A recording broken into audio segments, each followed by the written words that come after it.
يتقدم، يسدد، يسجل، يعدل.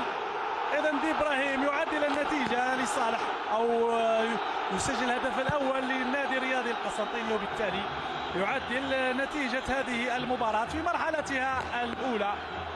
ديب إبراهيم يوقع هدف التعادل من خلال ضربة جزاء في هذه الدقيقة، نقدر نقول الدقيقة الثالثة من الوقت البديل.